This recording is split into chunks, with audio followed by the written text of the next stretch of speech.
আসসালামু আলাইকুম সুপ্রিয় শিক্ষার্থীবৃন্দ, প্রিয় অভিভাবক এবং সম্মানিত সহকর্মীবৃন্দ, যে যেখানে বসে কিশোর বাতায়ন ফেসবুক পেজের মাধ্যমে আজকের এই ক্লাসটি দেখছেন, আপনাদের সবাইকে স্বাগত জানাচ্ছি। বিশেষ করে 2020-21 শিক্ষাবর্ষে ভর্তিকৃত নবাগত শিক্ষার্থী যারা এই কোভিড মহামারীর মাধ্যমে ভর্তি হয়েছ, তোমাদের সবাইকে স্বাগত জানাচ্ছি, সাদর সম্ভাষণ জানাচ্ছি। সাদর সম্ভাষণ জানাচ্ছি তোমাদের শিক্ষকদের পক্ষ থেকে, গণপ্রজাতন্ত্রী বাংলাদেশ সরকারের পক্ষ থেকে স্বাগত জানাচ্ছি, কিশোর বাতায়ন ফেসবুক এবং কিবরিয়া স্যারের পক্ষ থেকে। তো এই তোমরা যারা ইতিমধ্যে জয়েন করেছ, তারা এখন খুব শীঘ্রই একটু শেয়ার করে তোমাদের বন্ধুদেরকে একটু জানিয়ে দাও যে কিবরিয়া স্যারের ম্যানেজমেন্ট ক্লাসটি শুরু হয়ে গেছে। তোমরা যারা ইতিমধ্যে জয়েন করেছো তাদেরকে আমরা বলছি, কিশোর বাতায়ন ফেসবুকে পেজটি হচ্ছে গণপ্রজাতন্ত্রী বাংলাদেশ সরকারের শিক্ষা মন্ত্রণালয়ের মূল অনলাইন ভার্চুয়াল ক্লাসের একটা প্ল্যাটফর্ম।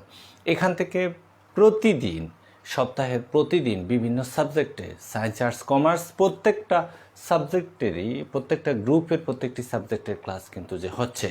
তো সুতরাং যারা এসছো তারা তোমরা কোথায় কোথায় থেকে জয়েন করেছো তোমাদের অবস্থানটা জানিয়ে দাও, শেয়ার করে বন্ধুদেরকে জানিয়ে দাও যোগ দেওয়ার জন্য, এবং যত বেশি আমাদের স্টেক হোল্ডার, বিশেষ করে শিক্ষার্থীদের, তাদের কাছে পৌঁছানোর জন্য বেশি বেশি করে আমরা শেয়ার করি। সুপ্রিয় শিক্ষার্থীবৃন্দ, হ্যাঁ, আমি নিজেও এখন আমার ইয়েতে আরেকটা ডিভাইস আমি নিয়ে নিচ্ছি। আমি একটু দেখছি যে সেখানে তোমরা কারা কারা ইতিমধ্যে যোগ দিয়েছ, আমরা একটু দেখে নিচ্ছি। এবং যারা ইতিমধ্যে যোগ দিয়েছ তারা সবাইকে একটু শেয়ার করে জানিয়ে দাও প্লিজ। দেখি কারা কারা ইতিমধ্যে জয়েন করেছ, সেটা আমি দেখছি।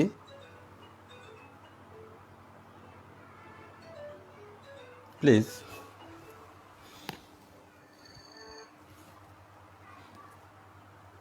আমি আমার মোবাইলটা একটু সাইলেন্ট করে দিচ্ছি। দেখি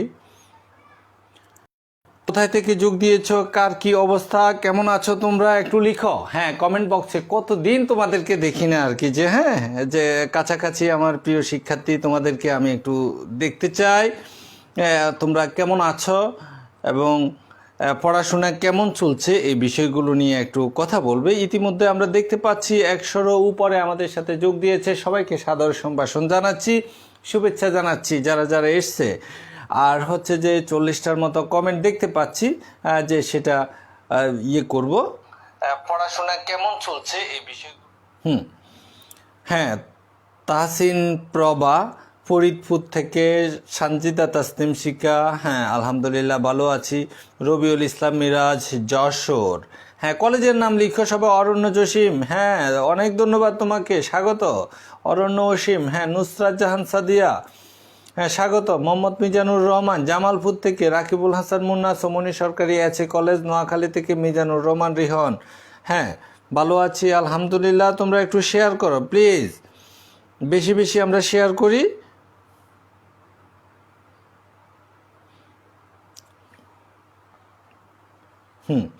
আমিও শেয়ার করে দিচ্ছি, তোমরাও একটু শেয়ার করো। এবং শেয়ার করে, যারা শেয়ার করেছো তারা একটু ডান লিখবে, কেমন? শেয়ার করে শেয়ার ডান, এটা আমরা একটু দেখতে চাই।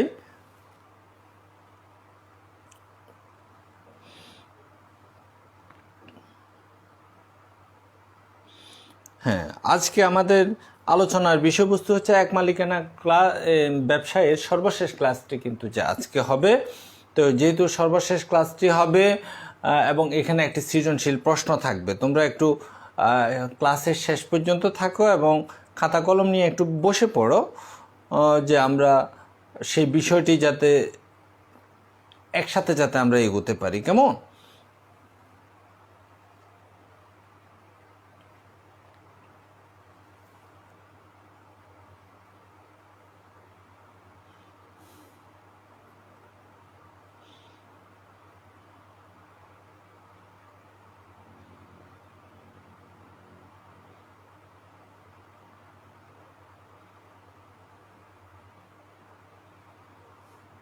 হ্যাঁ,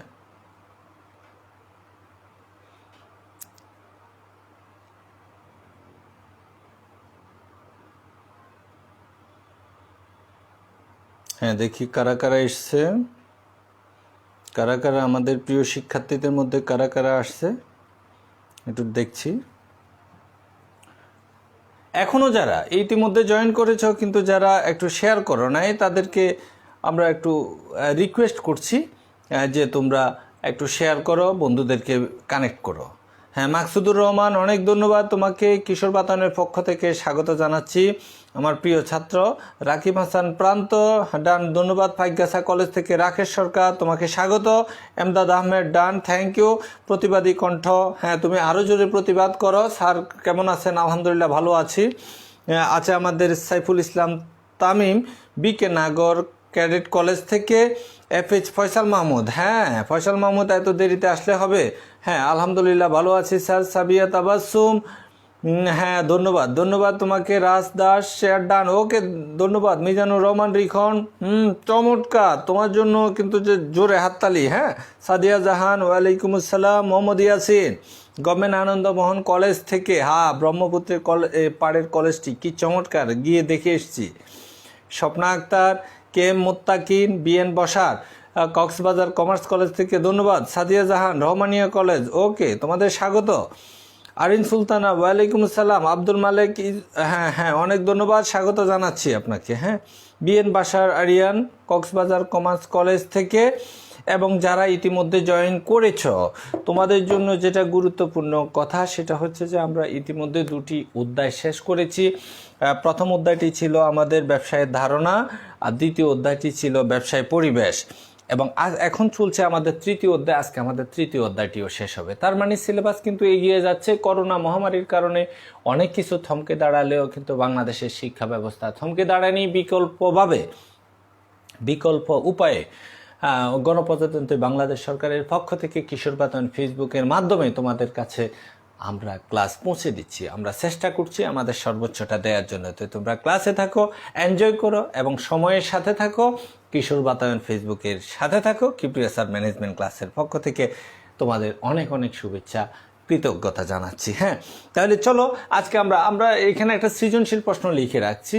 তোমরা জানো যে আমাদের প্রায় কিন্তু যে ডিস্টার্ব হয়, নেটওয়ার্ক জটিলতার কারণে লেখাগুলো বোঝা যায় না। তো যখন বোঝা যায় তখন তোমরা একটা স্ক্রিনশট নিয়ে রাখবে এই সৃজনশীল প্রশ্নটার। হ্যাঁ, সৃজনশীল প্রশ্নটার একটা স্ক্রিনশট নিয়ে রাখবে এবং আমরা যখন কথা বলবো তখন যাতে আমরা বুঝতে পারি, কথাগুলো বুঝি কিভাবে সৃজনশীল প্রশ্নটা আমরা লিখবো। এর আগে আমরা দুই অধ্যায়ের থেকে দুটি কিন্তু যে সমাধান করেছি, সলভ করেছি। আজকে তৃতীয় অধ্যায়ের শেষ ক্লাস, এক মালিকানা ব্যবসায়ের সর্বশেষ ক্লাস। আজকে আমাদের ছোট্ট দুটো টপিক্সও আছে। এই টপিক্সগুলোর পরে কিন্তু আমাদের তৃতীয় টপিক্স হচ্ছে সৃজনশীল প্রশ্ন, সেটা নিয়ে আমরা আলোচনা করব। তো সুপ্রিয় শিক্ষার্থীবৃন্দ, যারা যারা ইতিমধ্যে বসে গেছো, বইপত্রতে একটু চোখ বুলিয়ে নাও, বইটা সামনে রাখো, খাতা কলম সামনে রাখো, আমরা ক্লাস শুরু করছি। এখন এক মালিকানা ব্যবসায়ের আজকে যেটা প্রথম টপিক সেটা হচ্ছে এক মালিকানা ব্যবসায়ের উপযুক্ত ক্ষেত্র কোন কোন। আমরা আরেকটু রিক্যাপ যদি করি, আমরা পিছনে যদি যাই, এক মালিকানা ব্যবসায় একজন মাত্র মালিক কর্তৃক, একজন মাত্র ব্যক্তি কর্তৃক গঠিত, পরিচালিত এবং নিয়ন্ত্রিত ব্যবসাকে এক মালিকানা ব্যবসায়িক বলে। অর্থাৎ এক মালিকানা ব্যবসায়ের পুঁজি একজনে দেন, এক মালিকানা ব্যবসায়ের মূল পরিচালনায় একজনে থাকেন, এর অর্জিত লাভ এবং লোকসান একজনে বহন করেন বা তিনি ভোগ করেন এবং পুরো মূলধনটা তিনিই দিয়ে থাকেন এবং এটা লাভ হলেও ওনার, লস হলেও ওনার। এই ব্যবসাকে বলা হচ্ছে এক মালিকানা ব্যবসা। ইংরেজিতে বলে যে সোল প্রোপ্রাইটারশিপ বিজনেস। তাহলে আমরা প্রত্যেকটা টার্মের টপিকের ইংরেজিটা কি সেটা একটু পাঠ্য বইয়ের মধ্যে আমরা একটু দেখে নিব। যারা এখনো বই কিনো নাই তারা আমার লেখা একটি বই আছে, সেটা হচ্ছে ব্যবসা সংগঠন ও ব্যবস্থাপনা, কমার্স পাবলিকেশনস থেকে।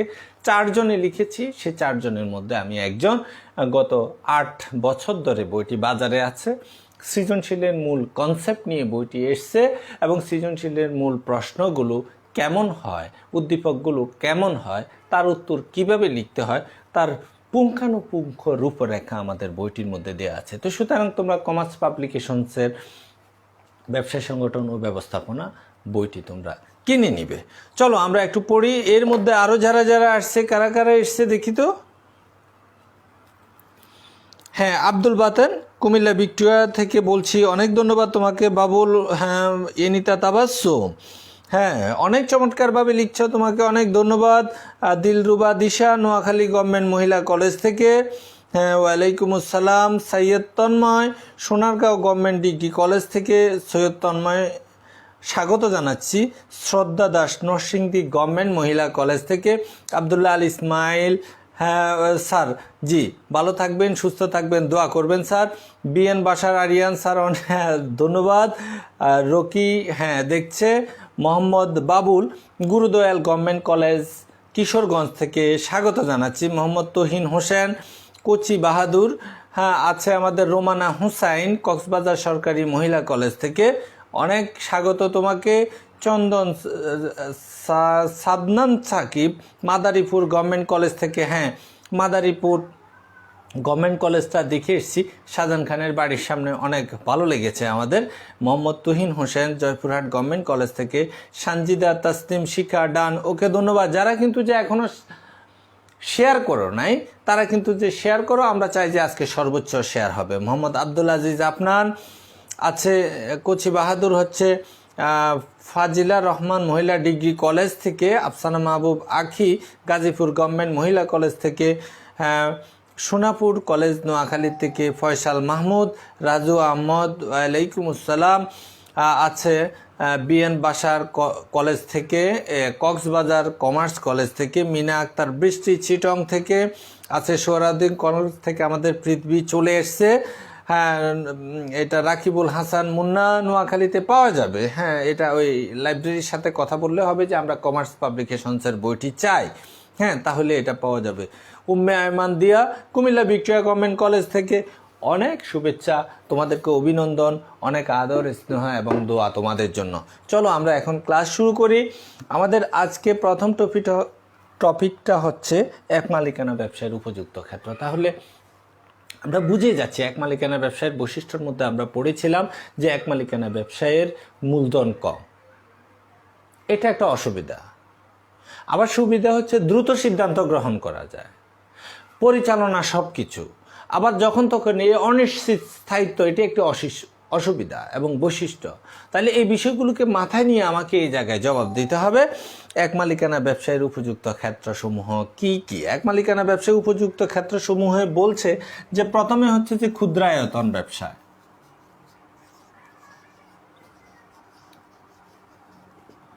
ক্ষুদ্রায়তন ব্যবসা এটা হচ্ছে যে উপযুক্ত ক্ষেত্র।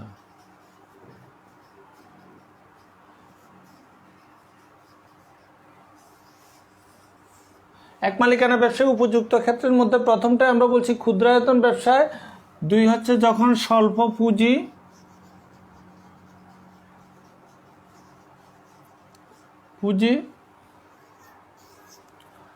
তিন হচ্ছে কম ঝুঁকি।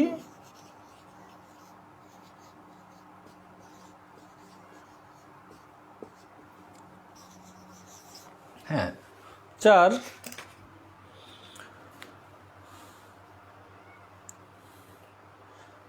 নমনীয়তা, গোপনীয়তা।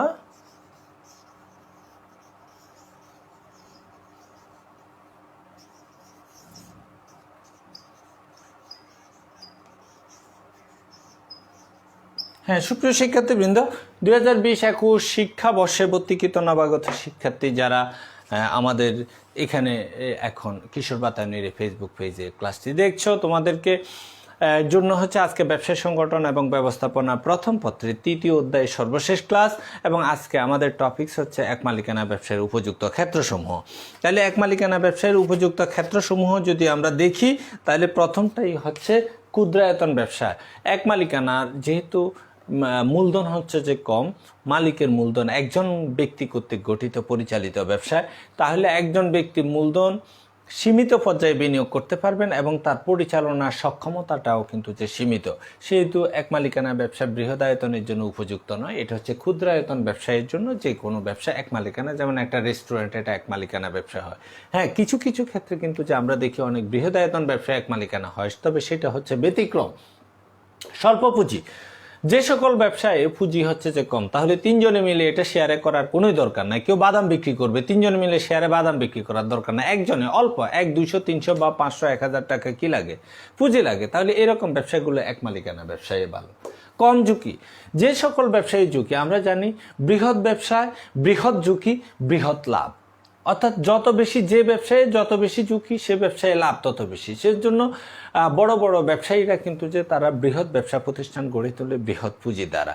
কিন্তু আমরা এখানে যেটা দেখি এক মালিকানা ব্যবসায়ের ক্ষেত্রে কম ঝুঁকির ব্যবসায়গুলোই কিন্তু হচ্ছে যে এক মালিকানা। যেমন হচ্ছে তরি তরকারির দোকান, বাজারে যে তরি তরকারির দোকানগুলো একজনে আজকে সকালবেলা হয়তো যে তিনি 20টা ফুলকপি 10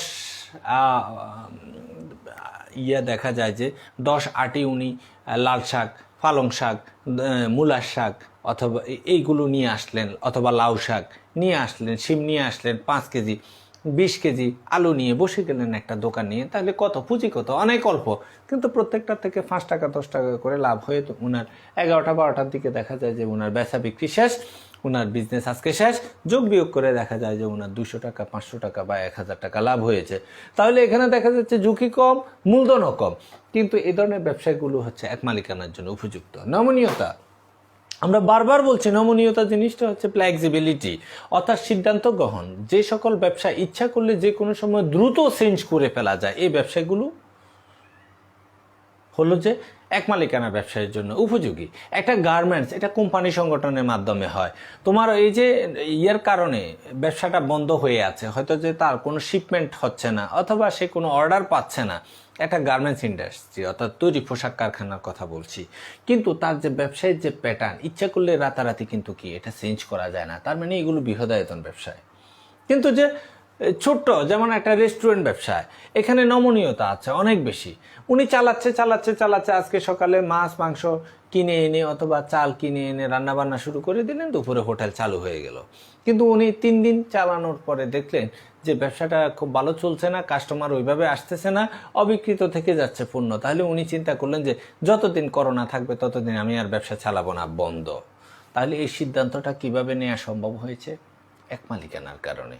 কিন্তু যদি হোটেল সোনারগাঁ অথবা শেরাটন হোটেল, বড় বড় যে হোটেলগুলো কোম্পানির সংগঠন, তাদের পক্ষে কিন্তু যে শাটডাউন করা সম্ভব না, তাদেরকে কিন্তু যে লস দিয়ে হলো চালু করে যেতে হয়েছে। তাহলে দেখা যাচ্ছে কম ঝুঁকি ব্যবসাগুলো এক মালিকানা এবং নমনীয়তা সুযোগ আছে যে ব্যবসাগুলো, এগুলো এক মালিকানা। সর্বশেষ আমরা দেখছি গোপনীয়তা কিছু, যেমন এটা যদি একটা ব্যাংক হয়, ব্যাংক কাস্টমারের তথ্য গোপনীয় রাখে, কিন্তু এই বছর ব্যাংকটা কত লাভ করলো সেটা কিন্তু গোপনীয় রাখার সুযোগ নেয়। কারণ এটা একটা যৌথ মূলধনী কোম্পানি এবং যৌথ মূলধনী কোম্পানির বোর্ড মিটিংয়ে সেটা ঘোষণা দিয়ে বলে দিতে হয় যে এই বছর প্রতিষ্ঠানটি কত লাভ করেছে অথবা কত লস হয়েছে। তার মানে গোপনীয়তা থাকে না। কিন্তু এক মালিকানা ব্যবসায়ী যদি তুমি কোনো এই চাচা বেচা বিক্রি কেমন, না বাবা নাই, তেমন নাই, বলে না, মানে না লস খুব কোনো রকমে চলে আসছি, কিন্তু দেখবা যে চাচার বাড়ির তলা উপরের দিকে উঠতেছে, অথবা হচ্ছে যে উনি দোকানের শাখা একের পর এক বাড়িয়ে চলছে। কিন্তু যখনই জিজ্ঞেস করে বলে যে কি না ব্যবসায়ের অবস্থা ভালো না, কারণ উনার এই যে ঘরের কথা পরে জানার কোনো সুযোগ নাই। আমরা ওই যে একটা বিজ্ঞাপন ছিল, ঘরের কথা পরে জানলো কেমনে। কোম্পানি সংগঠনে হচ্ছে গড়ের কথা পরকে জানাতে হয়, হচ্ছে যেহেতু গড়ের সদস্য সংখ্যা বেশি, পরিচালক শেয়ার হোল্ডার অনেক বেশি, তাদের কাছে তথ্য দিলে তারা সাধারণত এই তথ্যটা বাইরে পাস করে দেয়, সেহেতু গড়ের কথা পরে জেনে যায়। কিন্তু এক মালিকানা ব্যবসায়ের ঘর এত ছোট যে একজন মাত্র ব্যক্তি, উনি এই তথ্য হয়তো উনার বউয়ের কাছেও কিন্তু যে কি করেন না, কখনো বলেন না। কারণ হচ্ছে যে মহিলাদের কাছে তথ্য গোপন রাখা খুবই কঠিন।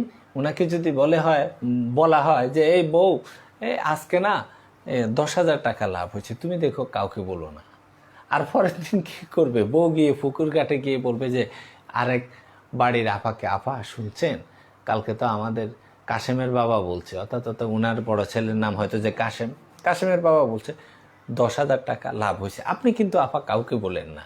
বিকাল আসতে আসতে দেখা গেল যে কাশেমের বাবা কে পাশের বাড়ির হাসপাতালে বলতেছে কি কাশেম মিয়া আপনার নাকি 10,000 টাকা লাভ হয়েছে। ঠিক আছে, তাহলে কাশেম মিয়া চিন্তা করলো কথাটা বললাম বউয়ের কাছে, আর এখন এই কথা আসছে গ্রামের সবচেয়ে বাসাল বলে পরিচিত হাসপাতালির মুখ থেকে, তার মানে গ্রামের আর কারোই কি এটা জানা বাকি নেই। সুতরাং এক মালিকানা ব্যবসায়ী শুধুমাত্র যে গোপনীয়তা রাখার সুযোগ আছে, কিন্তু প্রাইভেট পাবলিক অথবা অংশীদার ব্যবসায় গোপনীয়তা রাখার সুযোগ নাই। তাহলে আমরা দেখছি যে এছাড়াও অনেক ব্যবসা প্রতিষ্ঠান আছে, যেমন ক্ষেত্রগত সুবিধা আছে, যে তরি তরকারির যে ব্যবসায়গুলো, পান সুপারির যে দোকানগুলো, অথবা হচ্ছে আমরা যদি দেখি সেলুন যে ব্যবসায়টা, মণিহারি ব্যবসায়গুলো, এগুলো এক মালিকানায় হয়। ছোট্ট ছোট্ট হোটেল, ফুচকার দোকান, এগুলো এক মালিকানার জন্য উপযুক্ত ক্ষেত্র। ছোট্ট বই, এই লাইব্রেরি অথবা হচ্ছে খাতা কলমের স্টেশনারি দোকান এক মালিকানা হয়। ফোন ফ্যাক্স ফটোস্টেটের দোকান, এগুলো এক মালিকানা। বিকাশ এক মালিকানা। অথবা আমরা দেখি যে ওষুধ বিক্রির যে মেডিসিন শপগুলো, এগুলো এক মালিকানা। অথবা আমরা দেখি পচনশীল পণ্য যেমন মাছ, মুরগি, গরুর মাংস বিক্রির যে দোকানগুলো, এগুলো কি এক মালিকানা। এছাড়া যে সকল ক্ষেত্রে খুব দ্রুত সিদ্ধান্ত গ্রহণ করার প্রয়োজন হয়, সে সকল ব্যবসাগুলো এক মালিকানা। অথবা যে সকল চাহিদা পরিবর্তন হয় প্রতিনিয়ত, যেমন যে এই ভ্রাম্যমান যে দোকানগুলো, এগুলো কিন্তু যে প্রতিনিয়ত চাহিদা পরিবর্তন হয়। কারণ সে বৈশাখ জ্যৈষ্ঠ মাসে বিক্রি করছে আম আর কাঁঠাল, কিন্তু এখন তো আম কাঁঠাল নাই, তাহলে সে কে নিয়ে বের হবে? সে এখন কমলা এবং আপেল নিয়ে বের হয়ে গেছে। তাহলে দেখা যাচ্ছে তার ব্যবসার সিস্টেমটা একই আছে, কিন্তু এখন কি হয়ে গেছে, তার প্রোডাক্টে কিন্তু যে চেঞ্জ হয়ে গেছে। অর্থাৎ যদি বলা হয় যে কি রমিজউদ্দিন মিয়া, আপনি যে এখন কমলা বিক্রি করেন, আগে না আম বিক্রি করতে, উনি বলবে যে এখন তো আমের সিজন না, এখন কমলা, কয়দিন পরে দরকার হলে অন্যটা বিক্রি করব, কিন্তু ব্যবসা চলবে। তাহলে এই পরিবর্তনশীল পণ্যের বা পরিবর্তনশীল চাহিদার যে ব্যবসা প্রতিষ্ঠানগুলো, এগুলো এক মালিকানা ব্যবসায়ী হওয়াটা হচ্ছে যে কি সবচেয়ে যুক্তিযুক্ত। তো প্রিয় শিক্ষার্থীবৃন্দ, আমরা আরও একটা ব্যবসা প্রতিষ্ঠান নিয়ে আজকে আমরা কথা বলবো। সেগুলো হচ্ছে এই যে বৃহদায়তকার ব্যবসা প্রতিষ্ঠানের পাশাপাশি ক্ষুদ্রায়তন এক মালিকানা ব্যবসায় টিকে থাকার কারণগুলো কি কি। তোমাদের জন্য এখন একটা প্রশ্ন, সেটা হচ্ছে যে পৃথিবীর সবচেয়ে আদিম ব্যবসায় সংগঠন কোনটি? আদিমতম মালিকানার ভিত্তিতে সেটি কোনটি, এটা একটু বলো। প্রাচীনতম ব্যবসায় সংগঠন কোনটি? সবাই একটু লিখো খুব দ্রুত।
হ্যাঁ, রোমান হোসাইন কোনোদিন পড়ে না কার? কচি বাহাদুর।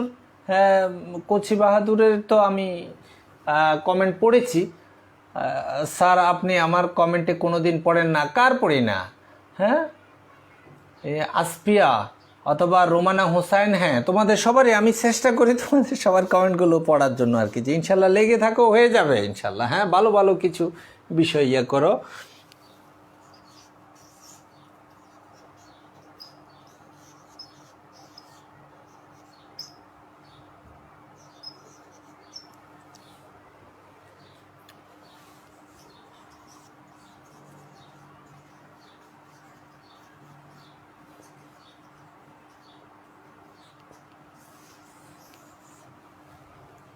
হ্যাঁ, দেখি কারা কারা এর মধ্যে এসছে।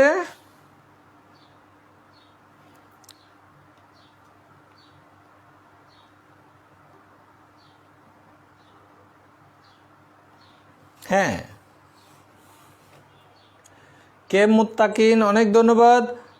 আসফিয়া আশরাফ, রোমানা হোসাইন কোন শাখা? হ্যাঁ ঠিক আছে, হ্যাঁ তোমাকে স্বাগত। সৈয়দতময় আছে। রোমানা হোসাইন, তুমি কক্সবাজার সরকারি মহিলা কলেজ থেকে। আমরা দেখছি আসফিয়া আশরাফ, অনেক ধন্যবাদ। তুমি কোন কলেজ থেকে এটা একটু লিখো। হ্যাঁ, সুপর্ণা রায় চৌধুরী ইজ ওয়াচিং। হ্যাঁ সুপর্ণা আপা, হ্যাঁ বোয়ালখালী সিরাজুল ইসলাম কলেজের স্বনামধন্য শিক্ষক, চট্টগ্রামে একজন মাস্টার ট্রেনার। সুপর্ণা আপা আমাদের ক্লাসটি দেখছেন, ম্যানেজমেন্টের একজন প্রথিতযশা শিক্ষক। আপাকে আমরা কিশোর বাতায়ন ফেসবুক পেজের পক্ষ থেকে স্বাগত জানাচ্ছি। বিএন বাসার আরিয়ান স্টেশনারি দোকানদার, আচ্ছা ঠিক আছে। হ্যাঁ নাইমা তোমাদের স্বাগত জানাচ্ছি।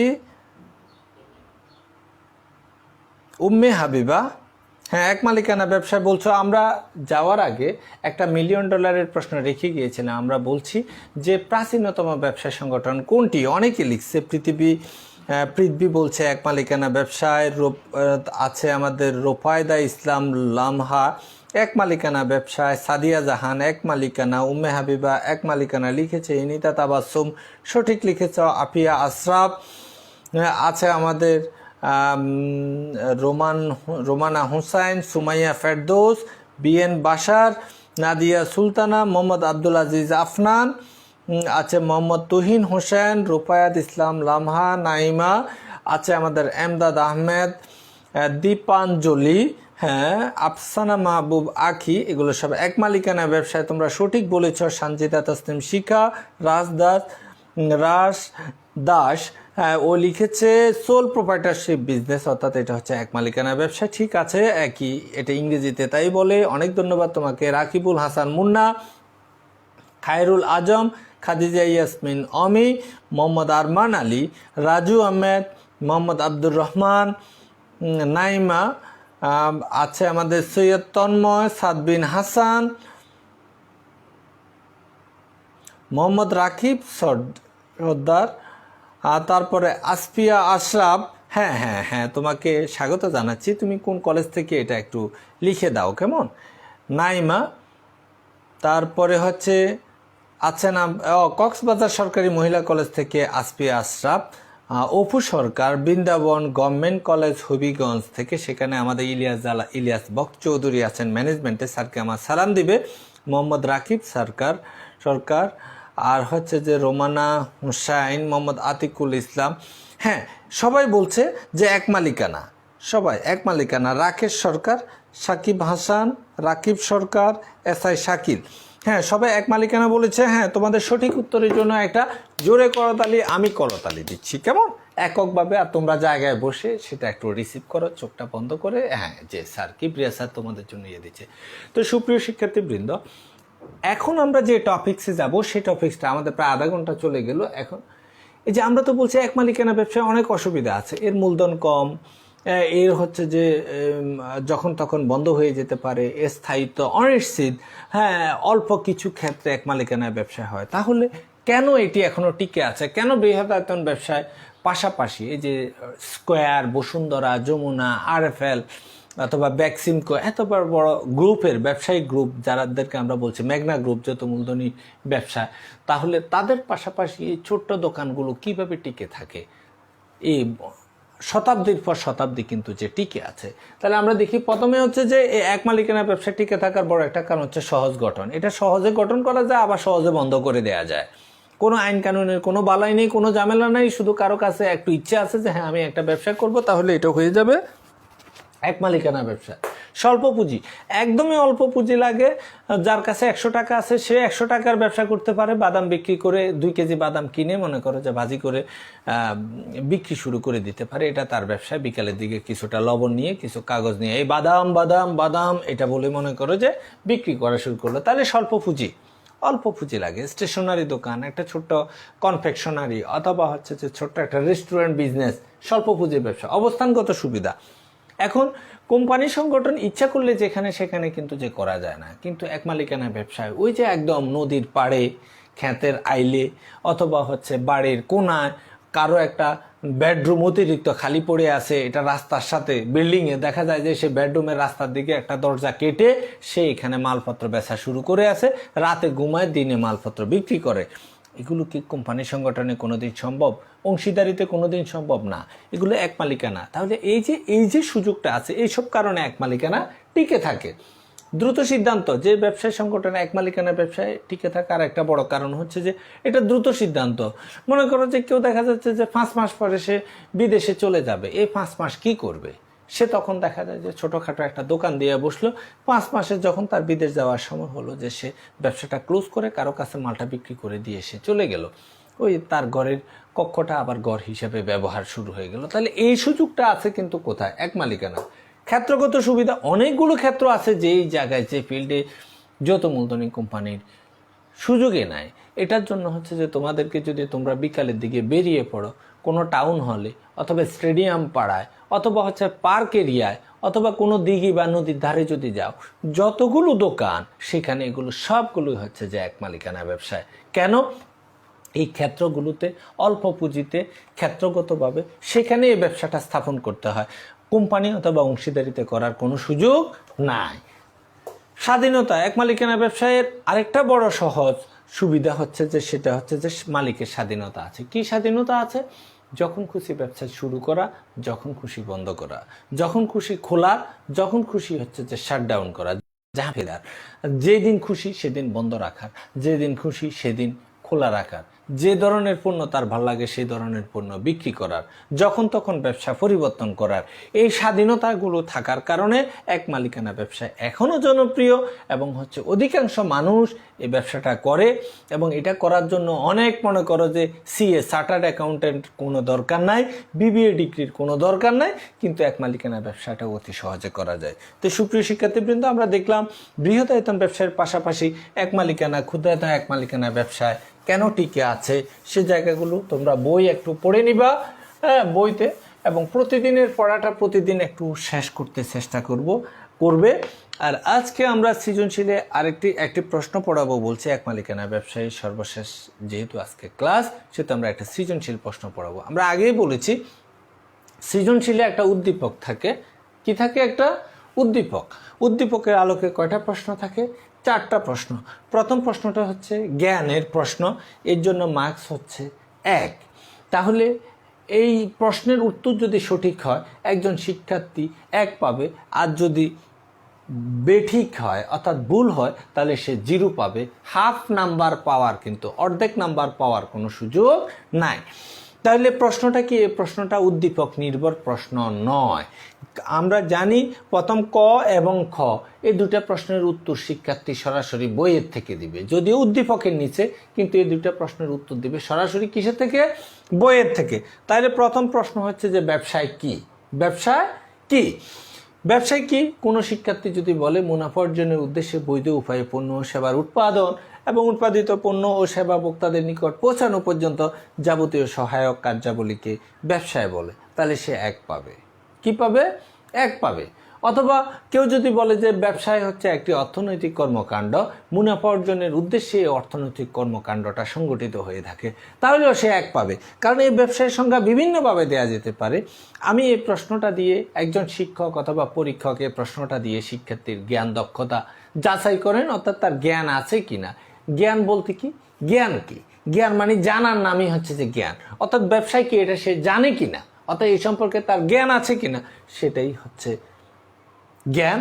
এবং এটা যদি বলতে পারে তাকে আমরা দক্ষতা ভিত্তিক জ্ঞান দক্ষতার জন্য 1 নাম্বার দেব। এবারে চলো প্রিয় শিক্ষার্থীবৃন্দ, আমরা এবারে প্রশ্নটা দেখি। অনুধাবনের প্রশ্নটি।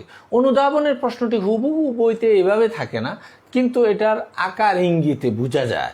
অনুধাবন মানে যেটার উত্তর বুঝে দিতে হয়। জ্ঞানমূলক প্রশ্ন হচ্ছে হুবহু সে বইতে এভাবে পড়ছে, অনুধাবনের প্রশ্নের উত্তরটা একটু বুঝে দিতে হয়, প্রশ্নটা একটু হাইডে থাকে। কিসে? হাইডে থাকে। তাহলে দেখি দ্রুত সিদ্ধান্ত গ্রহণকারী ব্যবসা সংগঠনটি ব্যাখ্যা করো। তাহলে এটা এভাবে কিন্তু যে কোথাও পাঠ্য বইয়ের মধ্যে কোনো প্রশ্নের উত্তর নাই, দ্রুত সিদ্ধান্ত গ্রহণকারী। কিন্তু একজন শিক্ষার্থী জানে এক মালিকানা ব্যবসায় কি করা যায়। যে কোনো ব্যবসা সংগঠনের তুলনায় এক মালিকানা ব্যবসায়ে সিদ্ধান্তটা দ্রুততার সাথে নেওয়া যায়। তাহলে এই শিক্ষার্থী যদি বুঝে যায় তাহলে সে বলবে দ্রুত সিদ্ধান্ত গ্রহণকারী ব্যবসা সংগঠন হচ্ছে এক মালিকানা। এটা হচ্ছে তার জ্ঞান। এতটুকু যদি কোনো শিক্ষার্থী লিখে, ব্যাখ্যাতে আর গেল না, তাহলে তাকে কি বলা হবে? তাকে বলা হবে যে তার জ্ঞান আছে এবং তাকে নাম্বার দেওয়া হবে 1। অনুধাবনের প্রশ্ন কিন্তু 2 নাম্বার থাকে, কিন্তু মনে রাখতে হবে যে এই 2 নাম্বার দেয়া হয় 2টা দক্ষতার জন্য, জ্ঞানের জন্য 1 এবং অনুধাবনের জন্য 1। এখন একজন শিক্ষার্থী ধরে নিল যে সে বুঝে গেল যে এটা, কিন্তু এটা সে ব্যাখ্যা করে বুঝাই দিতে পারলো না, কিন্তু সে শুধু এক মালিকানা বললো, তাহলে তাকে আমরা জ্ঞানের এক দিব। তাহলে অনুধাবনের এক কখন দিব? যখন সে বলবে এক মালিকানা ব্যবসায়ে দ্রুত সিদ্ধান্ত গ্রহণকারী ব্যবসায় সংগঠনটি হচ্ছে এক মালিকানা, এটা হচ্ছে যে তার জ্ঞান। অনুধাবন হচ্ছে এক মালিকানা সংগঠনে দ্রুত সিদ্ধান্ত গ্রহণ করা যায়, কেননা এক মালিকানা সংগঠনে মালিক একজন মাত্র ব্যক্তি, তাকে সিদ্ধান্ত গ্রহণের জন্য কারো সাথে, যেহেতু অন্য কোনো অংশীদার নাই, কারো কাছে সে জবাবদিহি করতে বাধ্য নয়, সেহেতু কারোর সাথে কোনো পরামর্শ করতে হয় না। তার যখন যেটা উপযুক্ত মনে হয়, সঠিক মনে হয়, সেই সিদ্ধান্তটা সে নিতে পারে। এজন্য বলা হচ্ছে যে দ্রুত সিদ্ধান্ত গ্রহণকারী ব্যবসায় সংগঠন হচ্ছে এক মালিকানা। তাহলে আমি ধরে নিব যে এই শিক্ষার্থী দ্রুততম সিদ্ধান্ত গ্রহণকারী ব্যবসা সংগঠনটি কি এটা জানে, এবং এটাকে কেন দ্রুত সিদ্ধান্ত গ্রহণকারী ব্যবসা সংগঠন বলে এটা বুঝে সে ব্যাখ্যা করে আমাকে যখন বলে দিবে, তখন আমি তাকে অনুধাবনের এক দিব। মনে রাখতে হবে, কেউ অনুধাবনের এক পাওয়া মানে হচ্ছে জ্ঞানের এক, সে অবশ্যই পাবে। জ্ঞান না থাকলে সে অনুধাবন করতে পারবে না, তাহলে তার মার্কস হয়ে যাবে 1+1 = 2, 1+1 = 2। এটা হচ্ছে অনুধাবন। এবারে আসো, চলো আমরা এখনো কিন্তু যে উদ্দীপকে গেলাম না, কারণ এই প্রশ্নের উত্তর খোঁজার জন্য আমার উদ্দীপকে যাওয়ার দরকারই নাই, তাহলে আমি পড়বো কেন? এখন প্রয়োগের প্রশ্ন থেকে কিন্তু উদ্দীপক নির্ভর প্রশ্ন। কিভাবে আমি দেখি, প্রশ্নটা হচ্ছে মালিকানার ভিত্তিতে উদ্দীপকের সংগঠনটির ধরন ব্যাখ্যা করো। তাহলে বুঝেই যাচ্ছে আমি এর উত্তর সরাসরি পাঠ্য বইয়ের থেকে পাবো না। তাহলে কোথায় যেতে হবে? আমাকে উদ্দীপকে যেতে হবে। তাহলে চলো আমরা একটা উদ্দীপকটা ঘুরে আসি। কি পড়ল তোমরা নিশ্চয়ই একটি স্ক্রিনশট নিয়ে রাখছো, তারপরেও আমি একটু পড়ে নিচ্ছি। সেটা হচ্ছে, অগ্রগামী স্কুলের পাশে দুটি ব্যাংক ও একটি গার্মেন্টস কারখানা আছে। জনাব সেলিম স্কুলের পাশে একটি স্টেশনারি ও ফটোকপি সার্ভিসের দোকান দিলেন। নিজস্ব অর্থে তিনি ব্যবসাটি স্থাপন করে দুই ভাইকে পরিচালনার দায়িত্ব দেন। এই জন্য প্রতি ভাইকে 10,000 করে বেতন দেন প্রতি মাসে। হ্যাঁ, অল্প দিনের মধ্যে প্রতিষ্ঠানটি সফলতা লাভ করলো। তাহলে দেখা যাচ্ছে এই পুরো কথা প্রশ্নের জন্য গুরুত্বপূর্ণ লাইন কোনটি, গুরুত্বপূর্ণ ক্লু বা ইঙ্গিতটা কি? প্রশ্নটা হচ্ছে, আবার আমরা পড়ছি, মালিকানার ভিত্তিতে উদ্দীপকের সংগঠনটির ধরন ব্যাখ্যা করো। দেখা যাচ্ছে নিজস্ব অর্থে তিনি ব্যবসাটি স্থাপন করে দুই ভাইকে পরিচালনার দায়িত্ব দেন। তাহলে নিজস্ব অর্থে তার মানে পুরো টাকাটা কে ব্যয় করেছে? মূলধন কে সরবরাহ করেছে? মালিক নিজে। কে? জনাব সেলিম। সেলিম অর্থ দিয়েছে, কিন্তু পরিচালনা করছেন কে? দুই ভাই। তাহলে কি ওই দুই ভাইকে কি উনি অংশীদার হিসেবে নিয়েছেন? না। দেখি আমরা পরের লাইনে এর জবাব আছে, এই জন্য প্রতি ভাইকে 10,000 করে বেতন দেন। আমরা জানি পরিচালকদেরকে বেতন দেয়া হয় না, দিলে সম্মানই দেয়া হয়। পরিচালক বেতন পাবে না, বেতন পাবেন কর্মী। তাহলে দেখা যাচ্ছে এই দুই ভাইয়ের অবস্থান হচ্ছে এখানে কর্মী হিসেবে, যদিও ভাই ব্যবসায়ী কর্মী। তার মানে আমরা একদম টেনশন ফ্রি হয়ে গেলাম, আমরা বুঝে গেলাম, বোঝার আমাদের আর কোনো বাকি নেই যে এটা একটা এক মালিকানা ব্যবসা। তাহলে আমরা কি বলবো? মালিকানার ভিত্তিতে উদ্দীপকের সংগঠনের ধরন ব্যাখ্যা করো। তাহলে আমরা শুরু করব, মালিকানার ভিত্তিতে উদ্দীপকের সংগঠনটি হচ্ছে এক মালিকানা ব্যবসা। এতটুকু যদি একজন শিক্ষার্থী বলে, তাহলে তাকে আমরা মার্কস দিব 1। কিসের এক পাইলো? সে জ্ঞানের এক। এবারে বলবে যে এক মালিকানা ব্যবসায় কাকে বলে? কাকে বলে? এটা হচ্ছে যে তার অনুধাবন। তাহলে বলতে হবে একজন ব্যক্তি কর্তৃক গঠিত, পরিচালিত এবং নিয়ন্ত্রিত ব্যবসাকে কি বলে? এক মালিকানা ব্যবসায় বলে। এই তথ্যটা যদি সে দিতে পারে, সে পাবে অনুধাবনের এক। এখন প্রয়োগের এক কখন পাবে? সে উদ্দীপকের ব্যবসায়ীকে কেন এক মালিকানা ব্যবসায় বলছে, এই ব্যাখ্যাটা যদি খুব সুন্দরভাবে দিয়ে দিতে পারে, তাহলে সে যখন বলবে, উদ্দীপকে দেখা যাচ্ছে জনাব সেলিম যে দোকানটি স্থাপন করেছেন, তার সমুদয় অর্থ, অর্থাৎ মূলধন হিসেবে সমুদয় অর্থ তিনি নিজস্ব অর্থ সেখানে দিয়েছেন। এছাড়া তার দুই ভাই যাটা পরিচালনা করছে অথবা সেলসম্যান হিসেবে আছে, তাদেরকে যেহেতু বেতন দিচ্ছেন, এতে বোঝা যায় যে তারা কোনো অংশীদার না। তার মানে পুরো ব্যবসা প্রতিষ্ঠানটার মালিক হচ্ছেন যে জনাব সেলিম। সুতরাং জনাব সেলিম হচ্ছে যে কি এখানে একজন মালিক, সুতরাং ব্যবসাটা হচ্ছে এক মালিকানা ব্যবসা। সুতরাং আমরা বলবো যে এইভাবে যখন ব্যাখ্যা করে বলে দিবে প্রতিষ্ঠানটি এক মালিকানা ব্যবসায়, তখন তাকে আমরা প্রয়োগের এক দিব। ঠিক আছে, হয়ে গেছে। তাহলে 1+1+1 মনে রাখতে হবে, প্রয়োগের প্রশ্নেরও 3টা স্তর আছে। একটা স্তরকে আমরা বলি জ্ঞান, আরেকটা স্তর হচ্ছে অনুধাবন, আরেকটা স্তর হচ্ছে প্রয়োগ। কোনো শিক্ষার্থী এত কথার মধ্যে গেল না, তোমার এত কিছু জানার দরকার নাই। তুমি যদি বলো উদ্দীপকে দেখা যাচ্ছে জনাব সেলিম নিজস্ব অর্থে ব্যবসাটি স্থাপন করেছেন এবং সেখানে তার ভাইদেরকে নিয়োগ করেছেন এবং তাদেরকে যেহেতু বেতন দিচ্ছেন, এতে বোঝা যায় যে ভাইয়েরা হচ্ছে যে কর্মী, সুতরাং ভাইয়েরা কোনো ব্যবসায়ের পার্টনার নন, সুতরাং ব্যবসা প্রতিষ্ঠানটি এক মালিকানা। শুধু এইভাবে যদি তুমি একবারে এক ধাপেও যদি উত্তর দিয়ে দাও, তাহলে আমি ধরে নিব এই প্রশ্নের একই সাথে জ্ঞান আছে, এই প্রশ্নের অনুধাবন আছে এবং এই প্রশ্নের প্রয়োগও হয়ে গেছে, মার্কস কিন্তু 3 পাবে। ঠিক আছে, আমি ঠিক যেভাবে ওটা বোঝানোর সুবিধার্থে তোমাদেরকে বলি, কিন্তু ঠিক ওইভাবে ধাপে ধাপে উত্তর দিতে হবে, নট নেসেসারি। এবারে চলো আমাদের চতুর্থ প্রশ্ন, ঘ নাম্বার প্রশ্নটাকে আমরা বলি উচ্চতর দক্ষতা। এর মধ্যে একটা কোটেশন দেয়া আছে। কোটেশনটা হচ্ছে ব্যবসায়ের ক্ষেত্র ও স্থান সঠিকভাবে নির্বাচন করেছিলেন বলেই জনাব সেলিম সফলতা পেয়েছেন। কি বলছেন? ব্যবসায়ের ক্ষেত্র ও স্থান সঠিকভাবে নির্বাচন করেছিলেন বলেই জনাব সেলিম সফলতা পেয়েছেন। উদ্দীপকের আলোকে উক্তিটির যথার্থতা মূল্যায়ন করো। তাহলে এটা যদি আমি এখন উদ্দীপকে যেতে হবে কিনা, তোমার ইয়াটা কি বলে? হ্যাঁ, আমাকে উদ্দীপকে যেতে হবে। সরাসরি সেলিমের ব্যবসা বলতে কোনো ব্যবসায়ের সফলতার কাহিনী বইতে পড়ানো হয় না। তাহলে আমি আগে উদ্দীপকটা পড়ি। কি বলছেন? একটি স্কুলের নাম বলা হচ্ছে, এখানে অন্য নামও হতে পারত। অগ্রগামী স্কুলের পাশে 2টি ব্যাংক ও একটি গার্মেন্টস কারখানা আছে।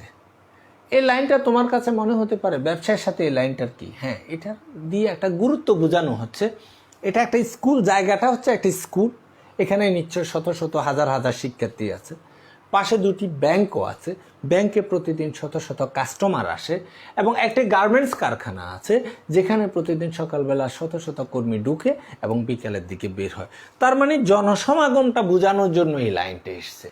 এটা একজন শিক্ষার্থী মাথায় নিতে হবে, কোনো কিছুকে বাদ দেওয়া যাবে না, এখানে প্রত্যেকটা ক্লু দরকার। এরপরে দেখা যাচ্ছে আমি এটা মাথায় নিলাম যে হ্যাঁ, এটা একটা লোকারণ্য জায়গা। জনাব সেলিম স্কুলের পাশে একটি স্টেশনারি ও ফটোকপি সার্ভিসের দোকান দিলেন। তাহলে তিনি কিসের দোকান দিলেন? স্টেশনারি। স্টেশনারিতে কি থাকে? বই, খাতা, কলম, কাগজ, পেন্সিল, রাবার, এই জিনিসগুলো থাকে, ফাইল, ফোল্ডার, এগুলো থাকে। তাহলে দেখা যাচ্ছে এটি স্কুলের ছাত্রদের জন্য এটা প্রয়োজনীয়। তার মানে এই স্টেশনারির কাস্টমার আছে স্কুলে, এই স্টেশনারির কাস্টমার। তারপর ফটোকপিটা ব্যাংকের জন্য খুব ফটোকপিটা লাগে, আবার স্কুলের জন্য লাগে। তাহলে দেখা যাচ্ছে এই 2টি ব্যাংক থাকায় যে লোকগুলো আসে তাদের জন্য এটা দরকার। আবার গার্মেন্টস কারখানা হয়তো যে তাদের কম লাগে, একদম কমও না, কিছু কিছু মাঝে মধ্যে লাগে। তাহলে দেখা যাচ্ছে এরা কিন্তু যে এই ব্যবসা প্রতিষ্ঠানের কাস্টমার। কি এটা ব্যবসা প্রতিষ্ঠানের কাস্টমার। তাহলে দেখা যাচ্ছে যে এটা গুরুত্বপূর্ণ, এটা সে সঠিক সিদ্ধান্ত নিছে কিনা এই বিষয়ে তো আমাকে দিতে হবে। নিজস্ব অর্থে, তাহলে এইরকম জায়গায় কিন্তু নিজস্ব অর্থে তিনি ব্যবসাটি স্থাপন করেন এবং অল্প দিনের মধ্যে দেখা যাচ্ছে প্রতিষ্ঠানটি সফলতা লাভ করলো, এই কথাটা বলছে। তাহলে আমি এখন উত্তর দিব ব্যবসায়ের স্থান এবং ক্ষেত্রটা সঠিক ছিল। অর্থাৎ ব্যবসায়ের ক্ষেত্র কি? স্টেশনারি। স্থান কোথায়? স্কুলের পাশে। সঠিকভাবে নির্বাচন করেছিলেন বলে জনাব সেলিম সফলতা পেয়েছেন। তখন আমরা এটাকে ব্যাখ্যা বিশ্লেষণ করে একটু বড় করে এটা লিখে দিব যে হ্যাঁ, জনাব সেলিম বুঝেছিলেন যে একটা স্কুলে শত শত হাজার হাজার শিক্ষার্থী থাকে যারা প্রতিদিন খাতা, কলম, ফোল্ডার, রাবার বা ইরেজার, এই বিষয়গুলো তাদেরকে জিনিসগুলো কিনতে হয়। এছাড়া প্রতিদিন বা ছুটির দিনে ব্যাংকে শত শত কাস্টমার আসে, গার্মেন্টসে কর্মীরা আসা যাওয়া করে, তাদেরও প্রয়োজনীয় জিনিসগুলো স্টেশনারি শপে থাকে এবং ফটোকপি সার্ভিসে তাদের প্রয়োজনটা হয়। তো সুতরাং এইটি দেখা যাচ্ছে এর মাধ্যমে জনাব সেলিমের দূরদর্শিতার প্রমাণ পাওয়া যায় এবং তিনি বুঝতে পেরেছেন যে এইরকম একটা দোকান, তাদের যা যা জিনিসগুলো দরকার সেই জিনিসগুলো যদি একটি দোকান যদি এখানে দেয়া যায় এবং সেটা চলবে। এবং এই কাজে দেখা যাচ্ছে যে তিনি তার 2 ভাইকে কিন্তু যে নিয়োগ করেছেন, নিজে তো আসেনি, সাথে সাথে 2 ভাইকে নিয়োগ করেছেন এবং তারা আন্তরিকতার সাথে সেবা দিয়েছে এবং প্রতিষ্ঠানটি হয়েছে। সুতরাং পরিশেষে আমরা বলতে পারি ব্যবসায়ের ক্ষেত্র স্থান সঠিকভাবে নির্বাচন করেছিলেন বলে জনাব সেলিম সেলিম সফলতা পেয়েছেন, এই উদ্দীপকের আলোকে এই বিষয়টি সম্পূর্ণ যথার্থ এবং আমরা এর সাথে একমত। এতটুকু যদি বলে একজন শিক্ষার্থী 4 পেয়ে যাবে। যে সুপ্রিয় শিক্ষার্থীবৃন্দ, কোভিড মহামারীর মধ্যে তোমরা বাসায় আছো, আমরা আমাদের সর্বোচ্চ প্রচেষ্টা তোমাদের জন্য। আমার গরিপুর মুন্সি ফজলুর রহমান সরকারি কলেজের শিক্ষার্থীদেরকেও আমি স্বাগত জানাই, তাদেরকেও আমি বলি আমি এক জায়গায় ক্লাস নিই, আমি কুমিল্লা সরকারি মহিলা কলেজে ক্লাস নেই, সেখানে শিক্ষার্থীদেরকেও কিন্তু যে আমি স্বাগত জানাচ্ছি, অভিনন্দন জানাচ্ছি, শুভেচ্ছা জানাচ্ছি এবং দোয়া করছি আমার সারা দেশে ছড়িয়ে ছিটিয়ে থাকা শিক্ষার্থীরা যারা এই মোবাইল সেটের সামনে অথবা কম্পিউটার অথবা ল্যাপটপের সামনে বসে আছো, তোমরা সময় এগিয়ে যাচ্ছে, বয়স আমাদের থেকেও কিন্তু যে চলে যাচ্ছে, আমাদের বয়সের একটা অংশ কিন্তু যে ইয়েতে চলে যাচ্ছে, এই যেটাকে মহাকালের অতল গর্ভে চলে যাচ্ছে। কোভিড মহামারীর কারণে আমরা স্বাধীনভাবে বেরোতে পারছি না, কিন্তু পড়াশোনাটা তোমরা চালিয়ে যাও। বাসায় বাকি সব কিছুর ব্যবস্থা গণপ্রজাতন্ত্রী বাংলাদেশ সরকার করছে তোমাদেরকে যথাযথভাবে ক্লাসগুলো করার জন্য। সুতরাং এগুলোকে ইফেক্টিভ করার জন্য নিজেরা ক্লাসগুলো করবে। যদি সময়ে যদি করতে নাও পারো, পরবর্তীতে যে ক্লাসটাকে গুরুত্বপূর্ণ মনে করো সেটা আমাদের শিরোনাম আকারে দেয়া থাকে এবং সেটা কিশোর বাতায়ন ফেসবুক পেজ থেকে অথবা ইউটিউব চ্যানেল থেকে তোমরা সেটাকে বাছাই করে তোমরা একটু ক্লাসটা করে নিবে রাতে ক্যাফে। অন্য কাজের সময়টা ব্যস্ত না করে পড়াশোনার সময়টা কাজে লাগাও। ইনশাল্লাহ আমরা সবাই সবার জন্য দোয়া করি। এমন দিন আর থাকবে না, ইনশাল্লাহ ঠিক হয়ে যাবে। মহান আল্লাহ রাব্বুল আলামিন আমাদেরকে সৃষ্টি করেছেন, আমাদেরকে পৃথিবীতে পাঠিয়েছেন। প্রতিনিয়ত আমরা একটা পরীক্ষার মধ্য দিয়ে যাচ্ছি এবং সেই পরীক্ষা যাতে আমরা সবাই উত্তীর্ণ হতে পারি, আমরা সবাই সবার জন্য দোয়া করি। আমরা ধৈর্য ধারণ করি এবং নিজেদেরকে সুরক্ষিত রাখি, বাসায় থাকি, মাস্ক পরি। তো ভালো থেকো, সুস্থ থেকো। আগামীকাল একই সময় আবার ক্লাস নিয়ে গোলাম কিবরিয়া খন্দকার স্যার তোমাদের কাছে হাজির হব। সে পর্যন্ত সবাই বাসায় থেকো, সুস্থ থাকো, নিরাপদ থেকো। আল্লাহ হাফেজ।